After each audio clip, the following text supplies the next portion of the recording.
Great, as long as this beautiful weather continues. How many students involved? Quite a few. We're working with the schools right now, so.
Well, let's get started. Welcome, everyone.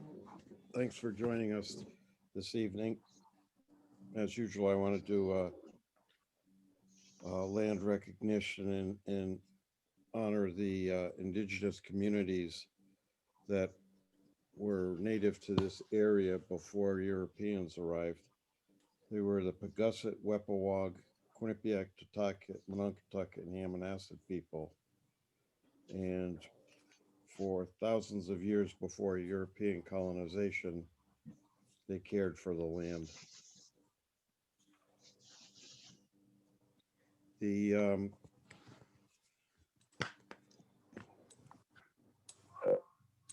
I guess we'll get started with Corrie's program. Corrie Folsom-O'Keefe is Director of Bird Conservation for Audubon, Connecticut, and has for many years been working with shorebirds on Long Island Sound. And tonight she's going to tell us how to share the shore with them. Corrie, thanks for coming. And share your screen and we'll get going. Okay, sounds good, Dennis. So let me just get my screen up here. Okay. Well, thank you everybody for tuning in tonight. As Dennis alluded, tonight's presentation is on our beach nesting bird species and tips for visiting the beach this summer without causing disturbance to these birds. So tonight we are going to cover beach nesting bird biology. We'll learn a little bit about these birds that call our beaches home. We'll learn a little bit about how to identify them, about the threats to beach nesting birds, and then what is involved in their conservation and management, and how you can help. So it's an exciting agenda. But before I jump into that agenda, I do want to just tell you a little bit about myself and how I got into birding and ended up working for Audubon.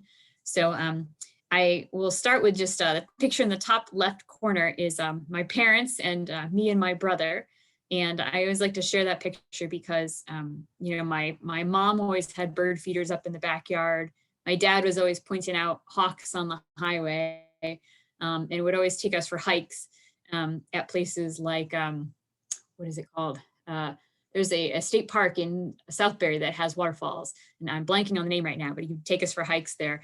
But, you know, basically my parents really exposed me to the outdoors as a young kid. And, you Southford know, Falls.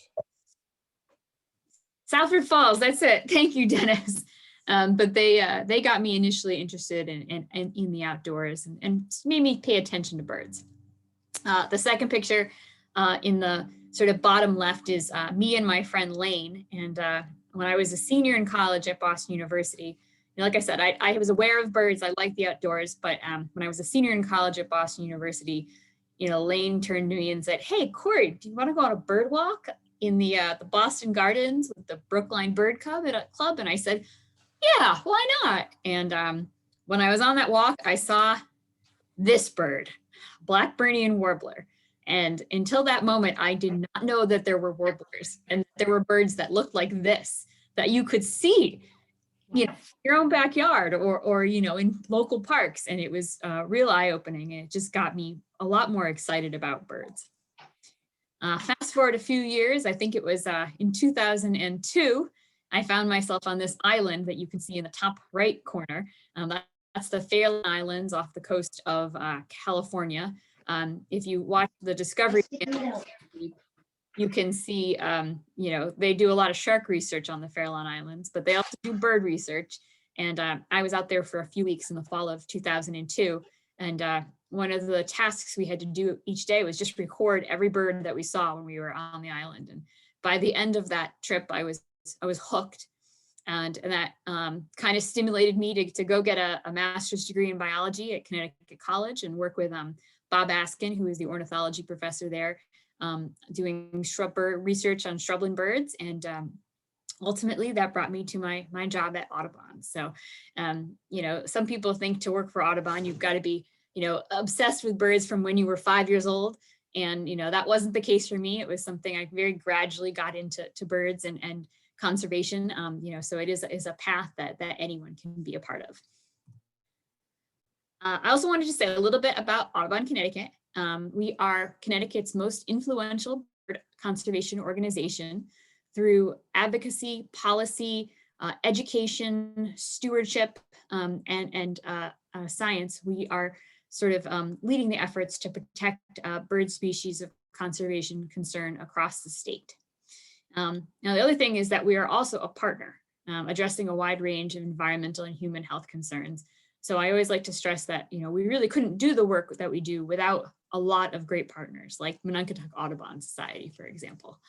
And lastly, we are a leader in sustaining a course for environmental sustainability in Connecticut. You know, we believe that, you know, we want to do things that if we do things that are good for birds, it's going to be good for people as well. And one more thing is that we are part of the National Audubon Society. And, you know, one thing I really like about my job is that the work that I'm doing here in Connecticut is people are doing similar work in New York as part of Audubon New York, and similar work in Maryland as part of Audubon Maryland, and North Carolina and South Carolina and Florida, you know, and even in the Caribbean through our International Alliances program. So, you know, our efforts aren't just taking place here in Connecticut, but, you know, across the Atlantic flyway, across the country, you know, and throughout a bird's life cycle. So where they're breeding, where they're migrating, where they're stopping during migration, where they're spending their winters, you know, myself and my colleagues, you know, have an opportunity to have an impact. Okay, on to today's topic, beach nesting birds. So first question is, you know, what is a beach nesting bird? So these are birds that nest on our coastal beaches and Berry Islands. And in particular, they tend to nest between the high tide line, if you guys can see where my little arrow is, and the dunes. So they are really in this very small area of the beach, you know, or an offshore island, you know, that can be found in Connecticut. So this area here is sort of the area where the wet sand is, where at high tide you have the water up to here. And then it's sort of between that high tide line and the dune is really where they nest. And Some of these beach nesting bird species are colonial nesters, like our least and common terns and also black skimmers. And then some of them are territorial species. And so the difference is the colonial nesters, you know, you might have one nest right next to another nest, right next to another nest, right next to another nest. And that is a sort of strategy for sort of protecting each other. You know, you've got many pairs of eyes keeping an eye out for predators. So if one bird sees a predator, everybody else knows really quickly. And then you also have territorial species like the piping plover and the American oystercatcher. And with these birds, you'll have a pair, and then 100 feet down the beach, you'll have another pair. And then 100 feet down the beach, you'll have another pair. So they're more separated out. And that's one reason for that is that, you know, you maybe need a certain amount of space for those birds to be able to get the resources they need to raise their young, you know, versus with the terns and the birds, they're actually all piscivores. They're feeding on fish out in the ocean, so they don't necessarily need a lot of land to raise their young, versus the plovers and the oystercatchers, which are feeding on the land, need a certain amount of space to make sure they have all the resources they need for their young. Now, beach nesting birds, they lay their eggs directly on the sand. There might be a few shells along the edge of their nest, but otherwise, it's even hard to tell it is a nest. It almost looks like somebody just dropped a few eggs in the sand. But that is their strategy. They just lay their nest right there on sand. Oystercatchers will lay them on rocks occasionally. And the only protection they receive is by the adults, you know, and that's, you know, the adults incubating them, keeping them warm, or maybe standing over them on a hot summer day and keeping them cool. And depending on the species, they might lay, you know, 1 to 2 eggs like the least terns do, 3 to 4 like the oystercatchers and the black skimmers, or 4, which is typically what we get for piping plovers. So that nest in the top left is a piping plover nest, and the nest in the bottom right there is either a least tern nest or an oystercatcher nest. I'm not quite sure. And all of these species really rely on camouflage. You know, for the piping plover, they're camouflaged as eggs, they're camouflaged as chicks, and they're camouflaged as adults. So take a good look at this picture. See if you can find the 2 piping plovers that are in this picture.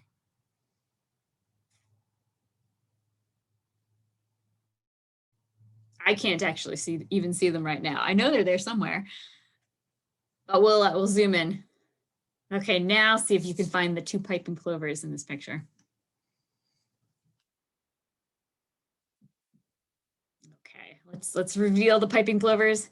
There they are. You can see that their back color is very much similar to the color of the sand. You know, and the little ring around their neck looks like a seashell. And they are very, very camouflaged as adults, as chicks, as eggs. And that's true for the other species too, not so much for the adults, but the tern, black skimmer, and the American oystercatcher chicks and eggs are all very camouflaged and are meant to sort of blend in with a sandy beach. These species will incubate their eggs for about 3 to 5 weeks. And we are actually just had our first oystercatcher nests hatch this week in Connecticut. So no piping plover chicks yet, but we have our first oystercatcher hatchlings on the beaches. And these oystercatcher chicks are actually what's called semi-precocial. So I'll explain these terms. So there are chicks that are precocial, semi-precocial, and then altricial. And altricial chicks are basically, if you think of your typical robin nest, when the eggs hatch, the chicks are naked or have maybe just barely any feathers. Their eyes are closed and they're completely dependent on their parents for food. So semi-precocial chicks and precocial chicks are what all of our beach nesting birds are. And precocial chicks, like the piping plover, as soon as they hatch, they already have a feather, you know, a nice layer of down feathers. They are mobile pretty much immediately, and they can also feed themselves. So their parents are really just leading them to food sources. So they don't need their parents to feed them. The terns and the black skimmers and the oystercatchers are all semi-precocial. So what that means is that they do have down upon hatching. Their eyes are open.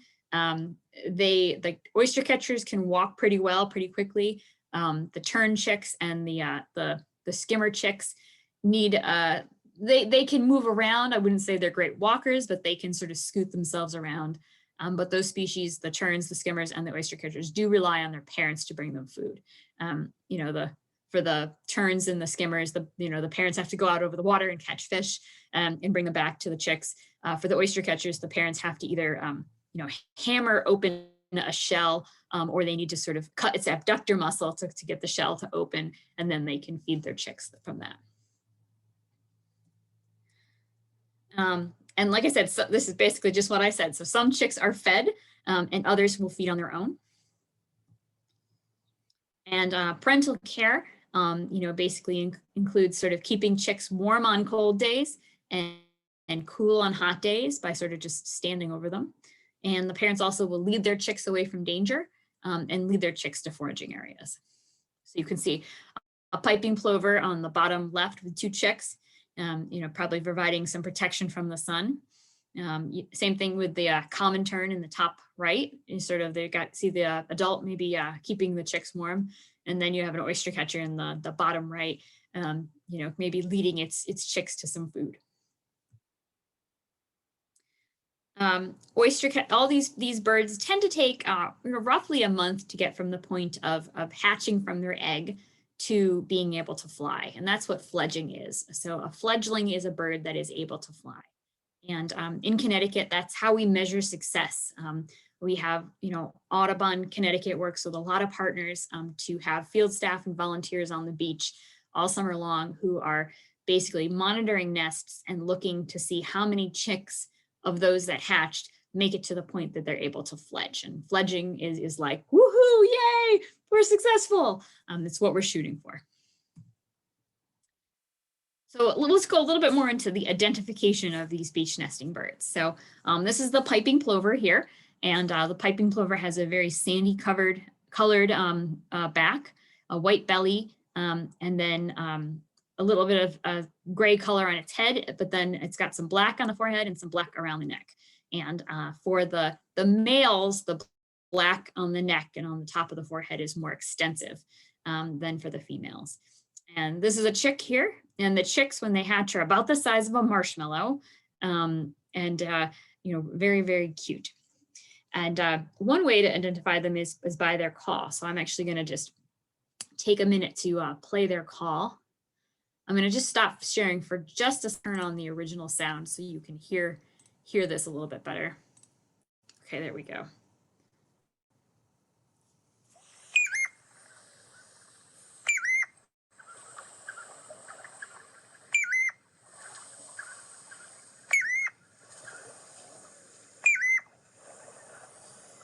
So that is the peeplo call of the piping plover. Okay, our next species is the American oyster catcher. And the piping plover is state threatened as well as federally threatened. The American oyster catcher is state threatened. And oyster catcher, a very obvious looking adult with that bright orange bill, yellow eye, black head, brown back, and white belly. And this is a species that I think you actually almost hear on the beach before you see them, because they are very loud and vocal. So this is what they sound like.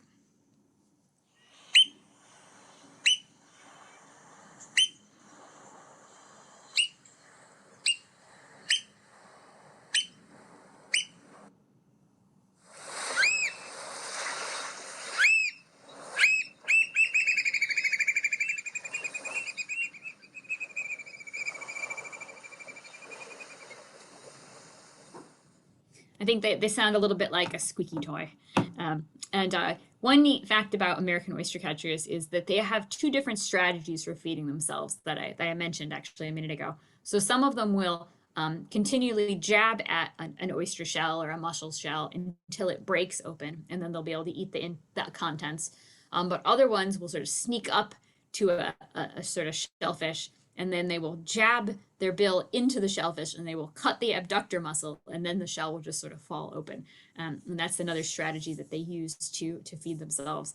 And what's interesting about it is that if you have a pair of birds that are both hammerers, then they will raise their chicks to be hammerers. But if you have a pair of birds that are abductor mussel cutters, then they will raise their chicks to be abductor mussel cutters. And oyster catcher chicks, they typically are, are able to fledge in about a month, but it does take them a long time to learn how to forage. And by the time they fledge, they do have a pretty good size bill, but it's still not quite as large as their parents. And they will actually can stay with their parents for up to a year while they're learning to forage. Next bird species that you'll find on our beach is the least tern, and this is another species that is state threatened. And you can identify the least tern by, these guys are the smallest tern species we have in Connecticut, the least tern. And they have a yellow bill with a black tip. And their sound is keek-kitty, keek-kitty, keek-kitty. And I'll play that for you.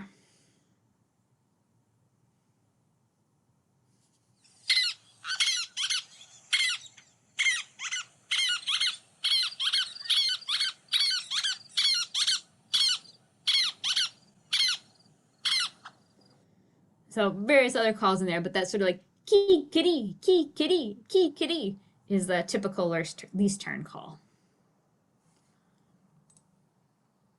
And then we also have common terns. So least terns tend to nest more on the shoreline, and common terns are more typically on offshore islands, although we do occasionally have them nesting on the shoreline as well. But it'll be just maybe 2 or 3 common terns mixed with a colony of 50 more least terns. But the common terns are larger, and they have orange and black bill. So a lot of orange on the base, at the base of the bill, and black at the tip. And these guys have a different call. They sound like they're saying kia, kia. And I'll play that too.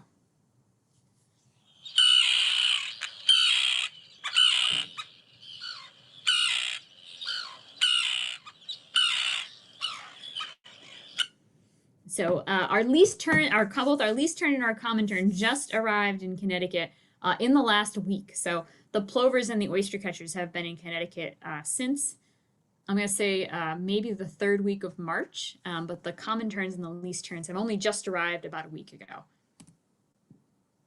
And one more species I do want to familiarize people with is the black skimmers.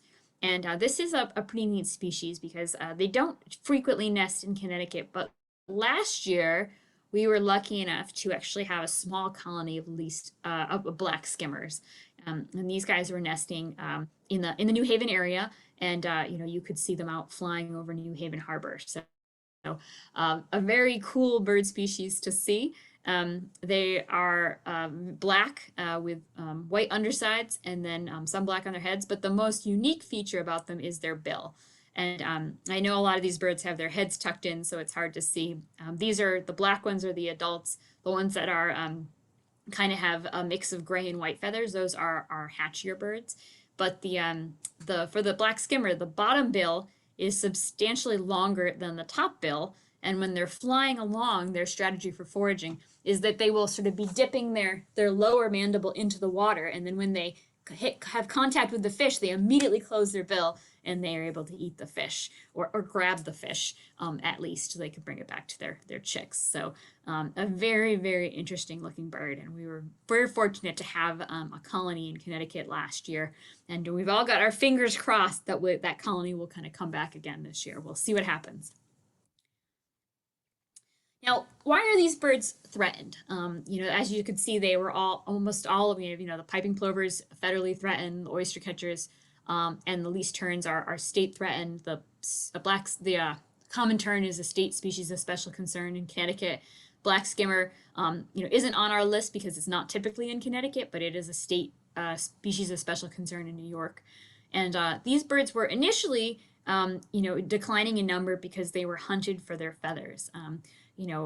Roughly 100, 150 years, I think 100 years ago, they were very popular in the millinery trade. People would catch and kill least terns and plovers, and they would put them on hats. So that was a real big issue for these species. But thankfully, with the enactment of the Endangered and Threatened Species Act and the Migratory Bird Treaty Act, these birds receive protection, and their numbers were able to increase to a point. But now they face modern threats. First there's human development.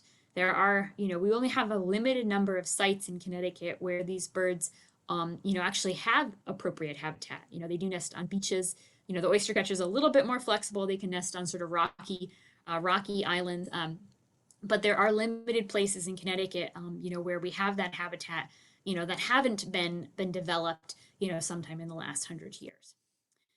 The other issue that they face is human-related disturbance. So, people on the beach, dogs on the beach, activities on the beach can make, what beaches are available might make some of them inaccessible. And then the other factor that's impacting these species, not so much right now, but could be a big factor in the future, is sea level rise. So with climate change, as our seas are rising, it's possible we might see more nests get washed over more frequently, each season, and that could have an impact on these species. Some examples of human disturbance that we see on the beaches in Connecticut are, occasionally we do see people driving, ATVs or sort of dune buggies on the beaches. Don't think that's really allowed anywhere in the state, but it does happen periodically. Trash on the beaches can attract natural predators like skunks and raccoons and foxes, so that is a problem for these species. Fireworks, a lot of people think going to the beach is a great place to go to see the fireworks, but that can cause a lot of disturbance to beach. People on the beach during the fireworks can cause disturbance, and then the fireworks themselves can definitely get the birds all riled up. Dogs on the beach are a problem, and then for our offshore islands, there's a lot of boat activity in the Sound on a nice summer day, and so that can have an impact on our island nesting bird species. I do want to spend a little time talking about last season, the season of 2020. COVID-19 made, the last year of our lives all very, very difficult. And, I think everybody being, stuck at home, there were some interesting phenomenons where, in New York City, they were seeing wild turkeys sort of running down the streets of Staten Island. I have a cousin who lives in Staten Island, and she was like, there's just turkeys everywhere. So because there was so much less human activity, wildlife in some instances were able to come into the areas where normally it would be too busy for them to be able to make an appearance. But what happened with the beach nesting birds was a bit of the opposite. The beaches were one of the few places that people still could go. So we saw people on the beaches in March and April akin to what you would normally see on the beach on a hot July day. It was one of the few places that people could go. But which is a good thing. I'm glad the beaches were available for people, but it definitely had an impact on our beach nesting birds. And with those people on the beach, there was also a lot more dogs on the beach last season. And this was happening when, because of COVID, there was a period of time of about 7 weeks where all Audubon Connecticut staff had to work from home. We weren't allowed to be out in the field, doing the work that we normally do to protect our beach nesting birds. And then we were only able to sort of, go back to doing that work with various restrictions in place. So we had a lot of people on the beach, and we had less field staff and volunteers on the beach to be able to help sort of steward their birds. Also because, in the early days of COVID, we didn't know, nobody knew exactly how close you could be to somebody else and how effective masks were. We decided that it wasn't safe enough for us to put exclosures, which I'll talk about in a minute, around the first round of piping plover nests. So that actually impacted their nesting success.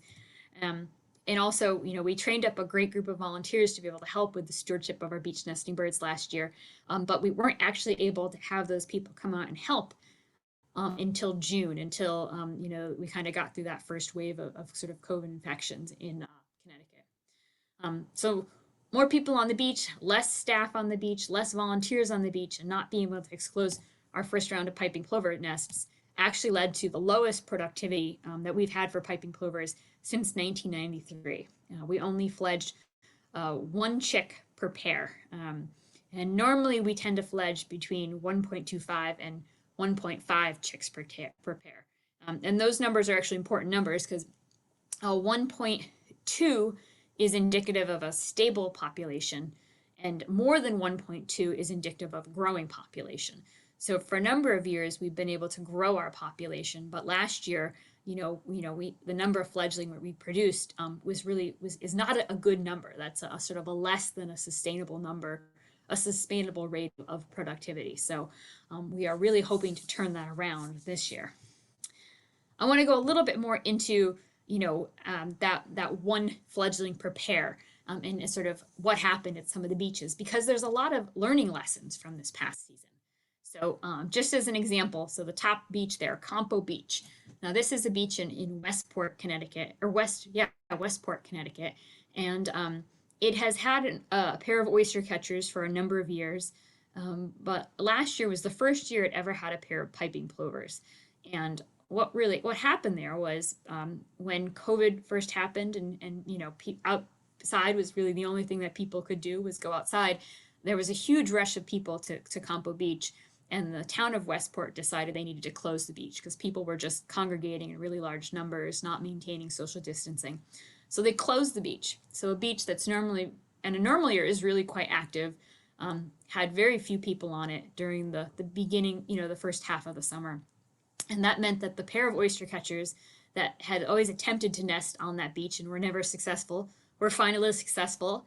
And a pair of piping plovers showed up and were successful as well. So in that instance, we saw substantially less disturbance because the beach was closed, and we actually had productivity for two species at a site we never had productivity before. Long Beach, the next site on the list. This is in Stratford, Connecticut. And initially, that was also a very crowded site, but the town actually decided to restrict access to that beach to just Stratford residents, and that actually really helped. There were 11 pairs of piping plovers there. They had 20 nests, 68 eggs, of which unfortunately only 17 hatched. And this has a lot to do with the not being able to put exclosures on the first round of nests. But they were still able to fledge 10 chicks from that site. Not the highest productivity in recent years, but the town deciding to restrict access to just Stratford residents did help make it less stressful for the birds. Milford Point in Milford had 13 piping plovers that had 24 nests, a total of 75 eggs, of which only 16 hatched, and only 8 fledged. So productivity of 0.62 fledglings per pair. And that's pretty low, but that Milford Point really, again, sort of suffered similar to Long Beach from not having exclosures on the first round of piping plover nests.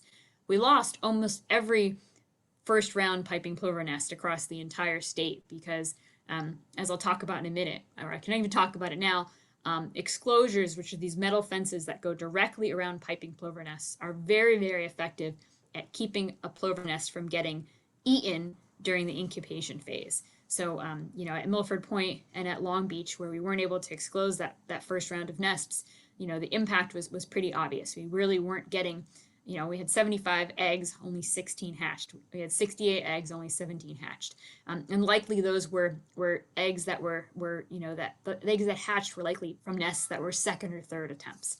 By that point, we'd finally figured out that, we could get the exclosures on the nests and still maintain our safety. And one thing about Milford Point, we didn't have exclosures on the nests initially. There was a lot of disturbance there, but there was also one full-time field tech that was based entirely at Milford Point. That person worked for the Connecticut Audubon Society, and they did not have a period where they were stuck at home. So she was out on the beach every single day, talking to people, engaging people about the birds. It was really thanks to her that we were able to actually produce some chicks from that site. Sandy Point in West Haven. Now this is a site where, similar to the beach, Campo Beach in Westport, the town made the decision to close the beach because they didn't want people congregating in large numbers.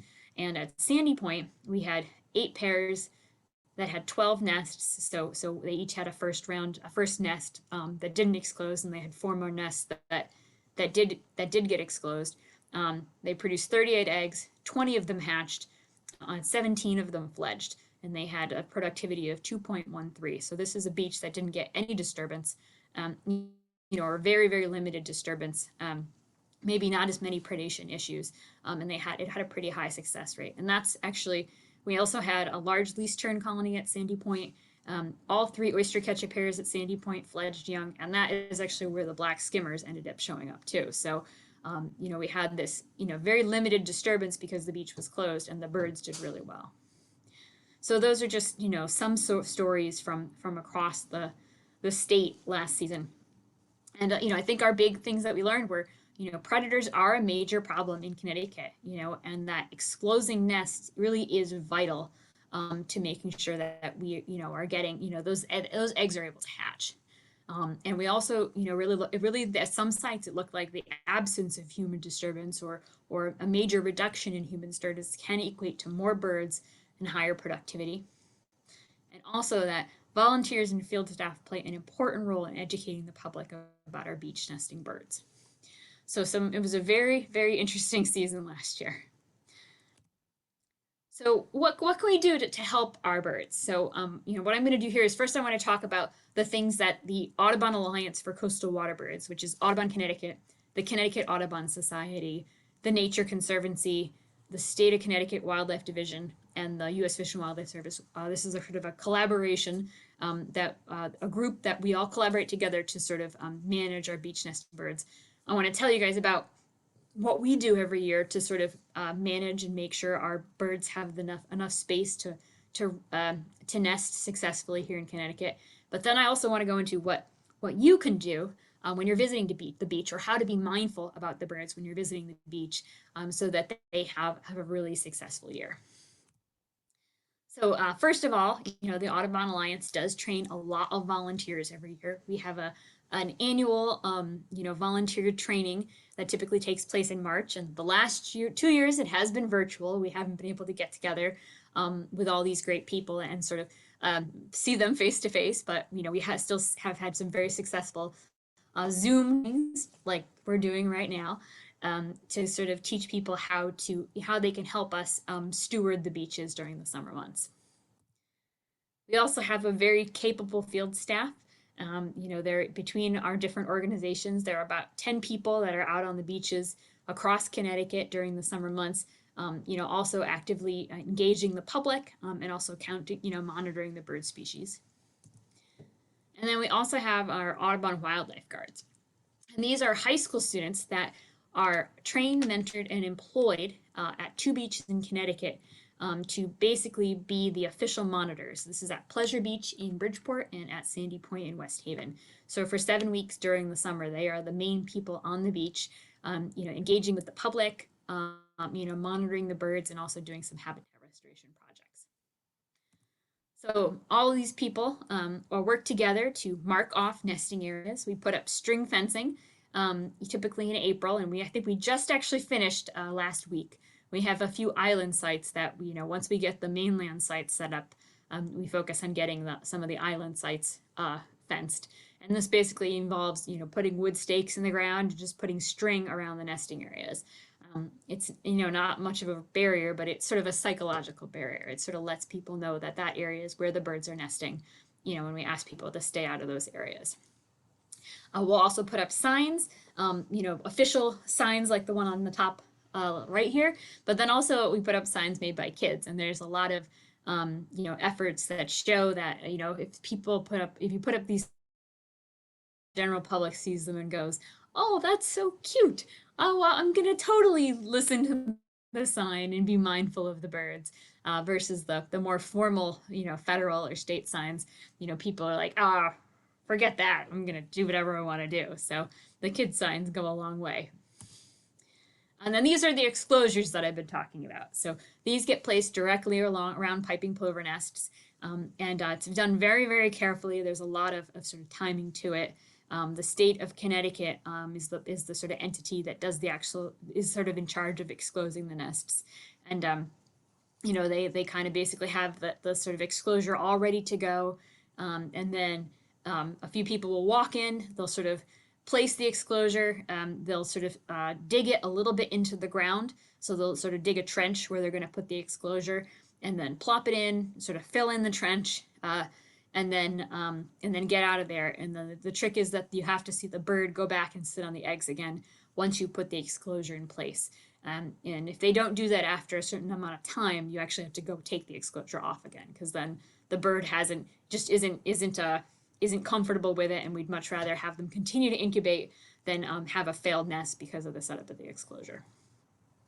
But those exclosures it's basically a 90% success rate. So if a nest gets exclosed, there's a 90% chance that it will in fact hatch, versus if that nest is not exclosed, there's a pretty good chance it will get predated.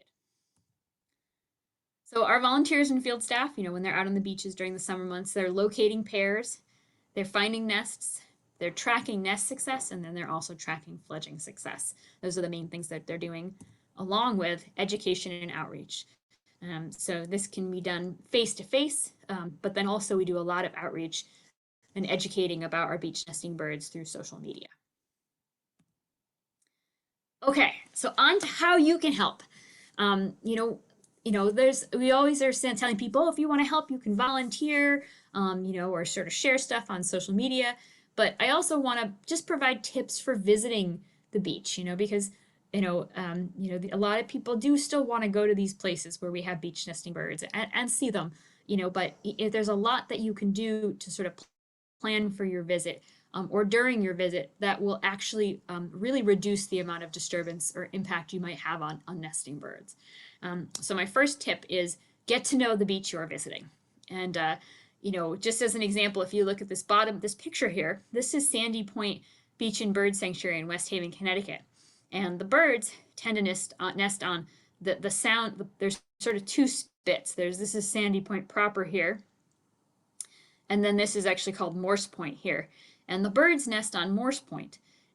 So if you want to go to Sandy Point, if you go from the parking lot and take the trail out to Sandy Point proper, you can get great views of the birds from here, but you're staying far enough away that you're not disturbing them where they're nesting on Morse Point.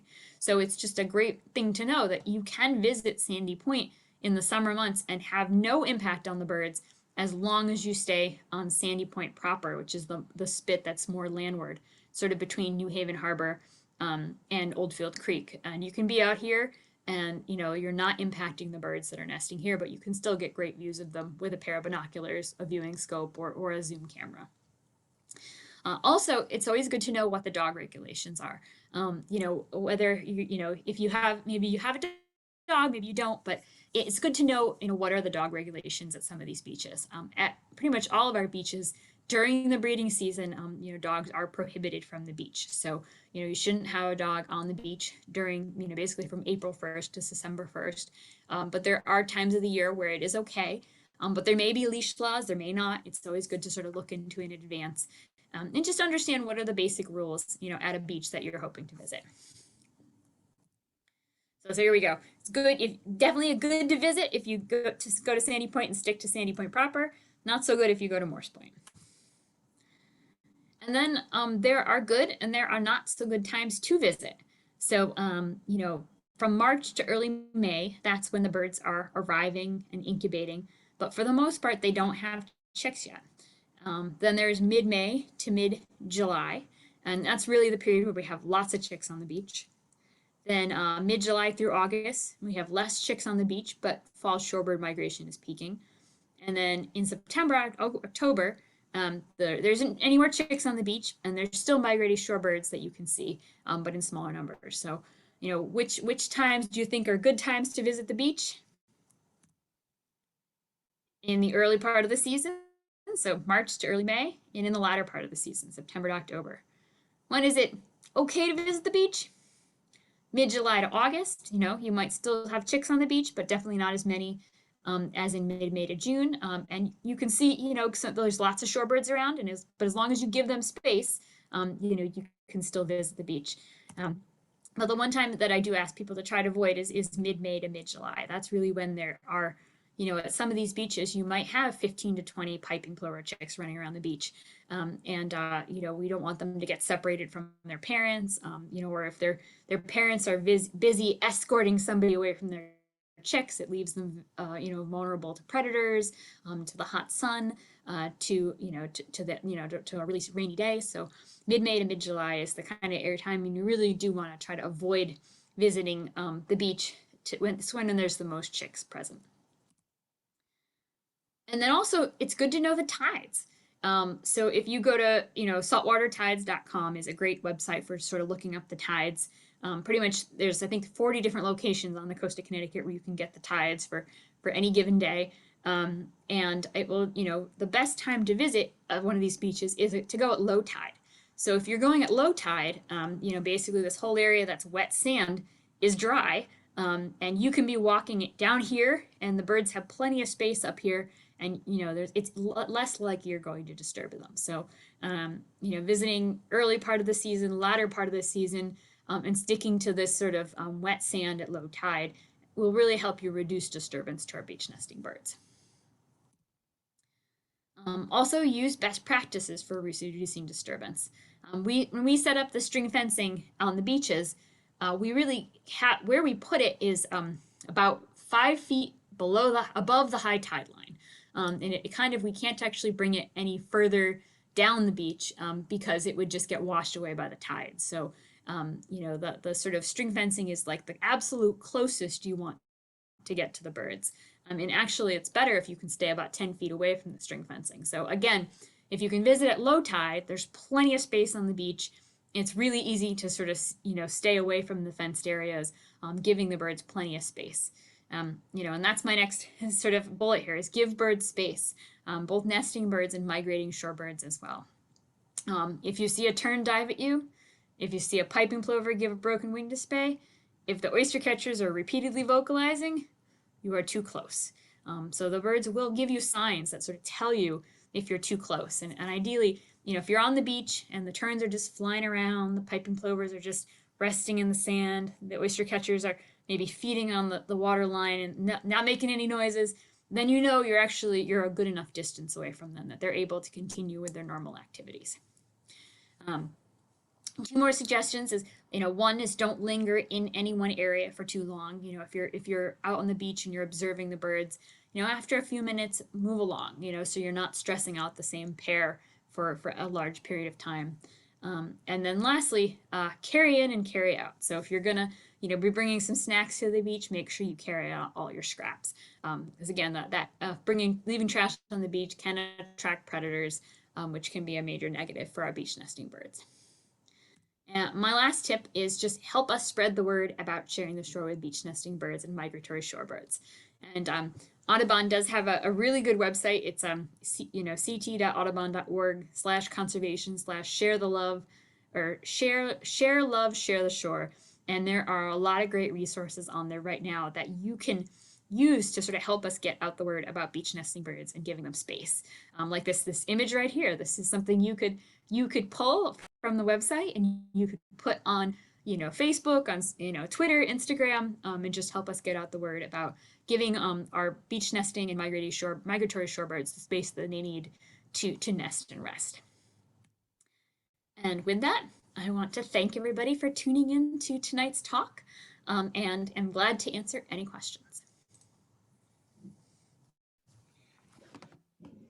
So if you have a question, please unmute yourself and ask it. Brenda, do you want to unmute yourself and discuss what you put in the chat?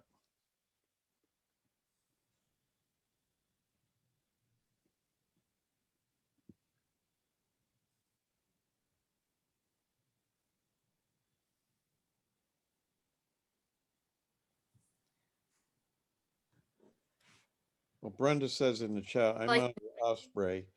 I see fellow Osprey nest monitors in the Waterford area, Harkness, that are always regularly seeing people completely disregarding the fences that are well posted. I've seen photos. They always seem to have a hard time finding anyone that is designated for enforcement. Is southeastern part of the state lack enforcement? Any suggestions? So, I know for Harkness in particular, they do completely sort of fence off the area where the beach nesting birds are. But it does sound like there are some people who do kind of go in that area anyways. you know, the people who work for the park are, you know, kind of on hand to sort of hopefully, you know, tell people if they see people, hey, that area is closed, you know, we need to get back out again. You know, one of the challenge is, you know, if there are people who are going into areas that are closed off and, you know, the sort of people from the park aren't able to address it. You know, if somebody calls, you know, the environmental conservation officers, sort of the state conservation police, they're very staff limited. You know, so one challenge that with the beach nesting birds is that, you know, because there are such a limited number of NCON officers, if we have a problem at a beach and we call them, it can take an hour for them to be able to respond. You know, and unfortunately, it is what it is. You know, Audubon is actually working to sort of build our relationship with NCON, just to, you know, make kind of help them understand, like when we are calling them, like what, you know, what are the issues that we're facing, you know, and so hopefully we can figure out ways to sort of increase response time, and sort of get, you know, get better responses too. So that is something that you know, we're all sort of collectively working on. But at the same time, we understand that the position that NCON is in, that they are very staff limited, and you know, they can't be everywhere in the state at once. So sometimes it just does take them a while to get to a place. Wait for that to go away. Okay. And, you know, but that scared me, so I never wanted to Is do that that good, again. Brenda? Yeah, that's the, you know, the frustrating, you know, people are calling and, you know, it'll be an hour before we get there. And And so, I started using them. especially that's how come I wonder if, particularly being here in southeastern Connecticut, we're at the further reaches of their range. I think, you know, they're I think, like, so they tend to be more assigned to like so the more busier parks. So like there typically is an NCON officer at Hammonasset. There typically is an NCON officer at Rocky Neck, but I don't think there is typically an NCON officer at Harkness. So it might take them, you know, they do have to get there from Rocky Neck, and there has to be, you know, they have to not be dealing with a, you know, a more intense situation at Rocky Neck at the time that they're being called. So, you know, it is a don't have a good answer. It is something that we are working on. We are trying to sort of have a stronger connection with NCON, work more collaboratively with them. But it is what it is for the time being. Okay, thank you. You're welcome. I did do all of that while also. Anybody else, anybody else have a question?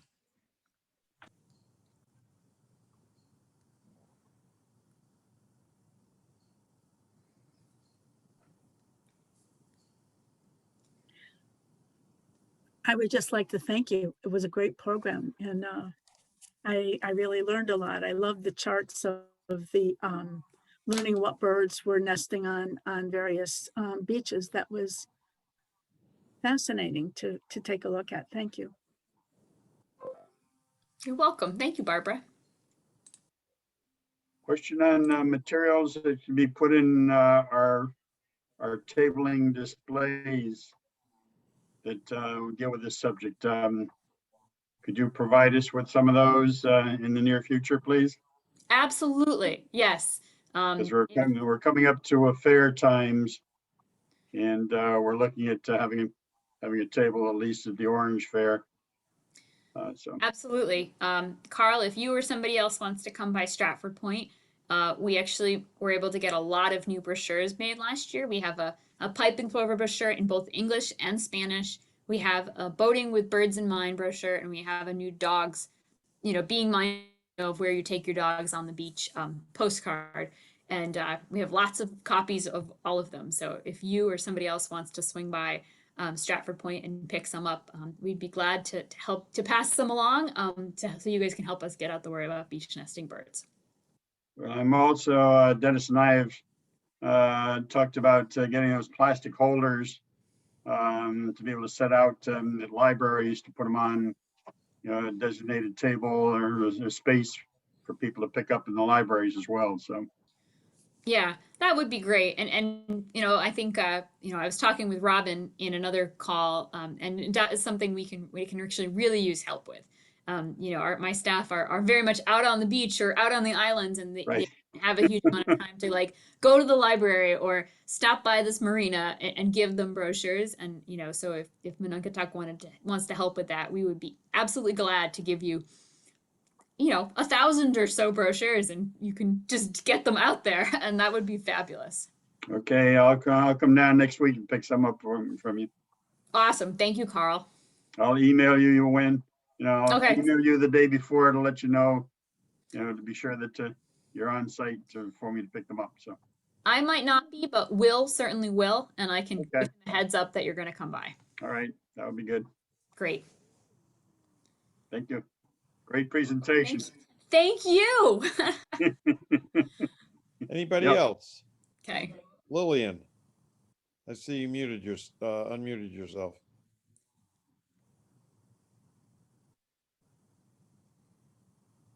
No? I do have one more question. That's Go ahead. having to do with parking at Sandy Point. Do the local gendarmes check for the beach parking permits in that lot? They do. So you do have to be mindful of that. Okay. There is a machine that is like a parking where you can get a parking pass, You need a a pass, fee, yeah. but the machine is broken, which is problematic because it means that it, you know, like there's no way for somebody who's not a town resident to be able to park there. You know, so that is definitely, you know, I know that the local community has reached out to the mayor about getting the sort of parking pass distributing machine fixed. But to my knowledge, it still is not fixed currently. Well, I'll have to just go back to buying my non-resident pass. I'm trying to do that for a month now and haven't been able to make the connection yet. Yeah, Okay, thank you. you're welcome.